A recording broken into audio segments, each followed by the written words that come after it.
एक छोटे से शहर में शारदा देवी नाम की एक सास और उनकी बहू रीमा रहती थी। शारदा देवी विधवा थी और उनका बेटा रवि नौकरी के सिलसिले में शहर से बाहर रहता था। रीमा नई नई शादी करके आई थी, पढ़ी लिखी, संस्कारी और बहुत विनम्र स्वभाव की। लेकिन सास बहू के बीच शुरू से ही छोटी छोटी बातों पर मतभेद होने लगे।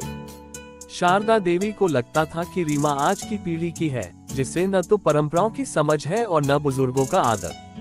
वहीं रीमा हर बार कोशिश करती कि वो सास का दिल जीत सके, मगर सास का सख्त स्वभाव उसके लिए मुश्किल बन जाता था।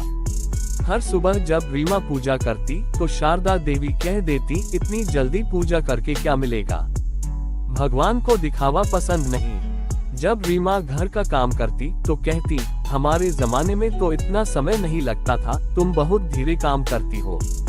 धीरे धीरे रीमा के मन में दर्द जमा होने लगा, मगर उसने कभी जवाब नहीं दिया। उसने ठान लिया कि चाहे कुछ भी हो, वह सास को बेटी का प्यार देगी। एक दिन शारदा देवी को तेज बुखार हो गया। रीमा ने तुरंत डॉक्टर बुलाया, रात भर जागकर उनका ध्यान रखा। दवा देने से लेकर खाने तक उसने सास की सेवा में कोई कमी नहीं रखी। जब शारदा देवी की तबीयत कुछ सुधरी तो उन्होंने देखा कि रीमा बिना सोए पास में बैठी उनकी देखभाल कर रही है। उनके मन में कुछ बदलने लगा।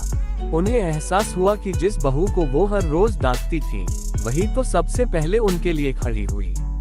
अगले दिन जब रीमा रसोई में काम कर रही थी, शारदा देवी धीरे से उसके पास आई और कहा, बेटा, आज से ये घर सिर्फ मेरा नहीं, हमारा है।